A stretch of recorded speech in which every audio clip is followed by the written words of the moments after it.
Please.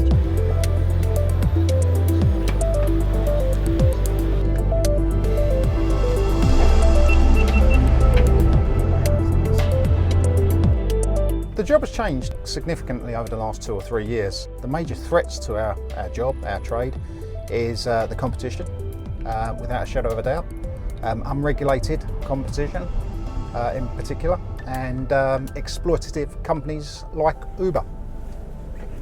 We believe that the cab driver needed a voice, really. No one was speaking on their behalf, nobody was listening, and we thought the only way we can get them to listen was getting the voice of the cab driver out there. We're not part of the Mayor's transport strategy.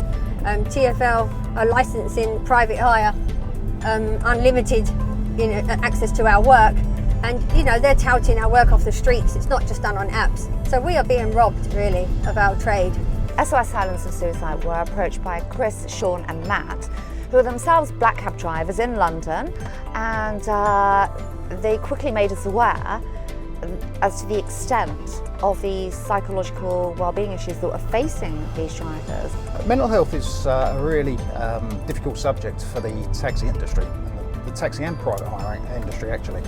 This issue affects taxi drivers more than any other profession, because if doing this job, if you're taking medication, you could lose your licence.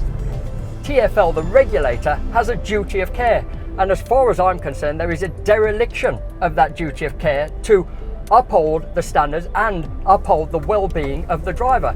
TfL and the Mayor don't want to involve themselves in any mental health discussion with us, because they don't want the responsibility of dealing with the problems that they are causing. TfL are not doing anywhere near as much as they could be. They seem to be brushing it under the carpet from what I can see.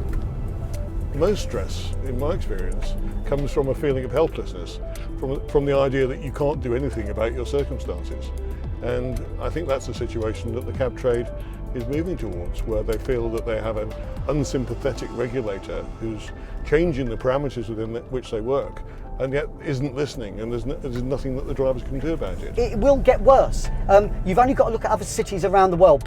We're talking about taxi drivers have taken their lives. And does the Mayor of London or Transport for London want to actually see that part of their policies moving forward would have had an effect on a taxi driver considering ending their own life? I'd like to think we're not at that point yet. And I think they need to be speaking up for our great service, not slating us at every opportunity for driving vehicles that they've regulated and mandated. Instead of implementing stuff, listen to our arguments and our grievances first, and see if we can come to some sort of compromise where it works for everyone involved. What it comes down to is just doing the right thing.